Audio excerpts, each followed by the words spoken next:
عمل للہ بالکل جہاد کے درجے میں لفظ پہنچ گیا. وجاہدوا باموالہم وانفسہم فی سبیل اللہ، اللہ کے لیے محنت، اللہ کے لیے جد و جہد، اللہ کے لیے بھاگ دوڑ، اللہ کے لیے مشقت، اللہ کے راستے میں اپنے آپ کو تھکانا، درماندہ کر دینا. ان تعمل للہ کانک تراہ وان لم تکن تراہ فانہ یراک. یہ جو دو الفاظ اس روایت کے اندر عبداللہ ابن عمر رضی اللہ تعالی عنہما کی روایت میں ان تخشى اللہ کانک تراہ فان لم تکن تراہ فانہ یراک، عبداللہ ابن عباس رضی اللہ تعالی عنہما کی روایت میں ان تعمل للہ کانک تراہ فان لم تکن تراہ فانہ یراک. آپ ان تینوں الفاظ کو جمع کر لیجئے، دیکھیے مفہوم ایک ہی ہے، لیکن یہ کہ چونکہ لفظ عبادت ہمارے ہاں محدود ہو گیا، اس کا تصور اور اس کا جو بھی مفہوم جو ہے لوگوں کے ذہنوں میں، لہذا صرف لفظ تعبدہ کے اندر وہ مغالطہ ہو سکتا تھا. تعمل للہ تخشى اللہ، خشیت اگر ہے تو ہر معاملے کے اندر ظاہر ہو جائے گی. اس طرح اللہ کے لیے بھاگ دوڑ، اللہ کے لیے محنت، اللہ کے لیے جان کھپانا، جان ماری کرنا، جان فشانی کرنا، سرفروشی کرنا، یہ سب آ گیا تعمل للہ کانک تراہ فان لم تکن تراہ فانہ یراک. اب چوتھا سوال آیا، قال فاخبرنی عن الساعہ. چوتھا سوال کیا، مجھے بتائیے قیامت کے بارے میں. قال ما المسئول عنہا بعلم من السائل. حضور نے جواب دیا، جس سے پوچھا جا رہا ہے اس کے بارے میں وہ جاننے والے سے زیادہ جاننے والا، پوچھنے والے سے زیادہ جاننے والا نہیں ہے. اچھا، اگر اس کو آپ جوڑ لیجئے اس واقعے کے ساتھ کہ بعد میں آپ نے فرمایا کہ میں نے نہیں پہچانا تھا کہ یہ جبرائیل ہے، تو گویا کہ آپ نے عام انسان سمجھا. تو یہاں حضور نے قیامت کے بارے میں اپنی لا علمی کو عام انسان کی لا علمی کے برابر قرار دیا. البتہ اگر وہ حصہ سامنے نہ ہو تو ایک امکان ہو سکتا ہے کہ حضرت جبرائیل بھی واقف ہو، حضور بھی واقف ہو، لیکن کسی وجہ سے حضور بتانا نہ چاہتے. اور یہ گویا کہ ایک طرح کا جس کو کہا جائے کہ ایک حکمت بھرا جواب ہے کہ بتانا چاہا نہیں ہے. جو پوچھنے والا ہے جتنا کچھ وہ جانتا ہے اتنا ہی وہ جانتا ہے جس سے کہ پوچھا گیا. یہ جواب جو ہے لفظاً ذو معنیین ہو سکتا ہے کہ نہ پوچھنے والے کو پتا نہ جس سے پوچھا جا رہا ہے اس کو پتا، یا یہ کہ جتنا کچھ پوچھنے والے کو پتا ہے اتنا ہی جس سے پوچھا جا رہا ہے اس کو پتا ہے. یہ دونوں امکانات موجود ہیں لفظاً. ما مسئول عنہا بعلم من السائل، جس سے پوچھا جا رہا ہے. حالانکہ یہی جواب تو حضور پہلے بھی دے سکتے تھے. اگر تو حضرت جبرائیل کو پہچانا ہوتا تو یہی جواب دیتے پہلے بھی کہ جبرائیل کیا کر رہے ہو، کیا مذاق کر رہے ہو، مجھ سے کیا سوال کر رہے ہو، تم سب جانتے ہو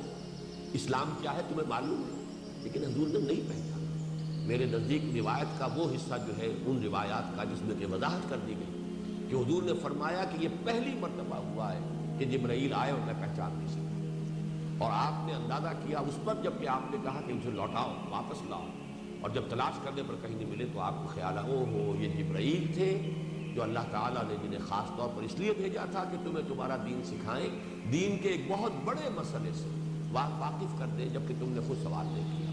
اب یہاں جو ہے یہ بات واضح ہو جاتی ہے کہ قیامت کا علم وہ ہے کہ جو اللہ کے سوا کسی کو حاصل نہیں، نہ حضور کو صلی اللہ علیہ وسلم اور نہ ہی حضرت جبرائیل کو علیہ الصلوۃ والسلام. قال فاخبرنی عن اماراتها. اب انہوں نے یوں کہہ دیجئے کہ 5واں سوال کیا تو پھر مجھے اس کی کچھ علامتیں بتا دیجئے، کچھ نشانیاں بتا دیجئے. اس میں جو 3 نشانیاں آئی ہیں، قال ان تلد الامۃ ربتها، یہاں ربها اگر کہا ہے تو غلط لکھا ہے تو غلط لکھا، ربتها تا اس میں ایڈ کر دیجئے کہ جننے لگے لونڈی اپنی مالکہ کو. اس کا مفہوم کیا ہے؟ جبکہ اولاد اتنی سرکش ہو جائے گی کہ بیٹیاں ماؤں پر حکومت کریں گی. ان تلد الامۃ ربتها، جنا ہے ماں نے بیٹی کو، لیکن بیٹی بن گئی ہے مالکہ ماں کی. اس میں اصل بات کیا ہے کہ اتنی سرکش اولاد ہوگی کہ مائیں اپنی بیٹیوں سے ڈریں گی کچھ کہتے ہوئے کہ میں نے اگر کچھ کہہ دیا تو پتہ نہیں پلٹ کر کیا جواب دے. جیسے کہ کنیز ڈرتی ہے اپنی مالکہ سے، کچھ بول نہیں سکتی، اسی طریقے سے مائیں جو ہے خائف رہیں گی بیٹیوں سے. اب اولاد میں جیسا کہ آپ کو معلوم ہے کہ سرکشی کا کوئی اندیشہ اگر ہو سکتا تھا تو بیٹوں میں ہوتا تھا، بیٹیوں میں سرکشی کا کوئی سوال نہیں۔ گویا کہ انقلاب حال یہ ہو جائے گا، اس درجے ہو جائے گا، اولادیں اتنی سرکش ہو جائیں گی کہ بیٹیاں جو ہیں وہ ماؤں کی حاکمہ بن جائیں گی، ان کی مالکائیں بن جائیں گی، جیسے کہ لونڈیاں ہوتی ہیں، مائیں جو ہیں وہ اپنی بیٹیوں کے ساتھ اس طرح کا رویہ اختیار کرنے پر مجبور ہوں گی جیسے کہ لونڈیاں اپنی مالکاؤں کے ساتھ۔ ان تلد الامۃ، اما لونڈی ربتہا اپنی مالکہ، وان تری الحفاۃ العراۃ العالۃ رعاء الشاء یتطاولون فی البنیان، اور جب تم دیکھو گے کہ وہ رعاء الشاء جو بکریوں کے چرانے والے تھے اور جو مفروق الحال تھے، ننگے پیر اور ننگے بدن، حفاظ العراۃ العالۃ نہایت مفروق الحال، ان کو دیکھو گے یتطاولون فی البنیان کہ وہ عمارتوں کی بلندی میں ایک دوسرے سے مقابلہ کریں، طول سے یتطاولون، تطاول باب تفاعل آ گیا، بلندی میں مقابلہ کرنا، تقابل جو ہے باب تفاعل کے اندر تقابل آتا ہے، ایک دوسرے سے مقابلہ کرنا، آگے بڑھنا۔ یتطاولون فی البنیان، عمارتوں کی بلندی کے اندر ایک دوسرے کا مقابلہ کریں۔ یہ نقشہ آپ کو اپنی آنکھوں سے نظر آ جائے گا جو آج سے 50 برس پہلے نظر نہیں آ سکتا،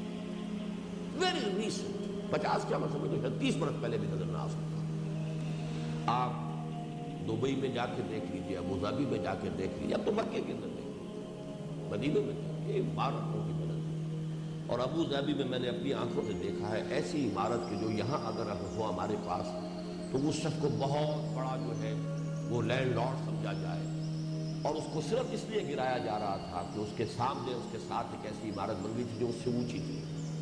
ساری عمارت گرا کر پھر اثر نو اس سے بلندتر عمارت بنانے کے لیے۔ اور وہاں تو آپ کو معلوم ہے کہ نہ فرنیچر پھر اس میں سے نکالتے ہیں، نہ ایئر کنڈیشنر نکالتے ہیں، اس لیے کہ ان چیزوں کے نکالنے پر جو مزدوری صرف ہوتی ہے ان کی قیمت سے بڑھ کر ہوتی ہے، لیبر چارجز، لہذا وہ جب عمارتوں کو گراتے ہیں تو ایئر کنڈیشنر اور سارے فرنیچر اور ان کا سارا ساز و سامان اس کے ساتھ ہی ڈمپ ہوتا ہے اور اس ملبے کا حصہ بن جاتا ہے، اور صرف اس لیے کہ ایک عمارت چونکہ نسبتاً زیادہ اونچی بن گئی اور اس شخص کے لیے یہ ناقابل برداشت بات تھی، اس نے اس سے اوپر کی عمارت بنانے کے لیے اس ساری عمارت کو بنیا دیا۔ تو یہ احادیث، یہ جو حدیث کے اندر 2 علامتیں آئی ہیں، یہ تو بتمام و کمال ظاہر ہو چکی ہیں، ان میں تو کسی شک و شبہ کی گنجائش نہیں ہے۔ وَأَن تَرَى الْحُفَاةَ الْعُرَاةَ الْعَالَةَ رَعَاءَ الشَّاءِ يَتَطَاوَلُونَ فِي الْبُنْيَانِ ثُمَّ انطَلَقَ۔ اب اس کے بعد کا آخری حصہ وہ ہے کہ پھر وہ صاحب چلے گئے، وہ شخص چلا گیا، فَلَبِثْتُ مَلِيًّا،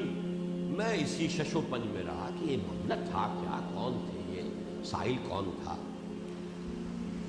ثم قال لی، اور یہ میں بتا چکا ہوں کہ یہ 3 دن کے بعد پھر حضرت عمر کی ملاقات حضور سے ہوئی ہے، تو حضور نے دیکھا ہوگا کہ ابھی تک عمر شاید واقف نہیں ہے کہ یہ واقعہ کیا تھا، شش و پنج میں ہے، چہرے پر آثار ہوں گے کچھ الجھن کے،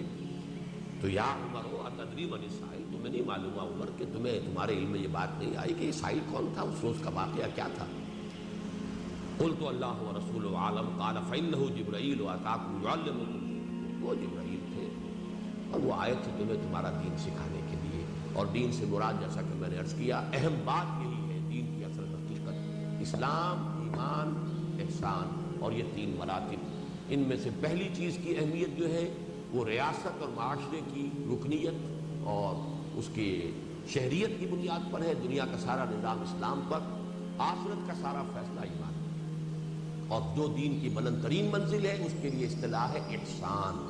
اور اس میں ان تعبد اللہ کانک تراہ فإن لم تکن تراہ فإنہ یراک، ان تعمل للہ کانک تراہ فإن لم تکن تراہ فإنہ یراک، ان تخشى اللہ کانک تراہ فإن لم تکن تراہ فإنہ یراک۔ یہ کیفیت جو ہے یہ دین کی آخری منزل ہے، اور یہ اصل میں بلند ترین اونچائی جو ہے، جتنا اونچا درخت ہوگا اتنی نیچی جڑ جو ہے گہری ہونی چاہیے۔ ایمان جتنا گہرا ہوتا جائے گا، اس کی ایمان، اسلام کی عمارت جو ہے، اسلام، ایمان اور احسان کی عمارت بلند سے بلند تر ہوتی چلی جائے گی۔ یہ ہے دین کا وہ اصل فہم، حکمت دین کا ایک اہم باب، جس کو سکھانے کے لیے حضرت جبرائیل کو اللہ تعالیٰ نے بطور خاص بھیجا، تاکہ ان کے سوالات کے جوابات کے نتیجے میں یہ حقائق جو ہیں یہ صحابہ کرام پر واضح ہو جائیں۔ اقول قولی ھذا واستغفر اللہ لی ولکم ولسائر المسلمین والمسلمات۔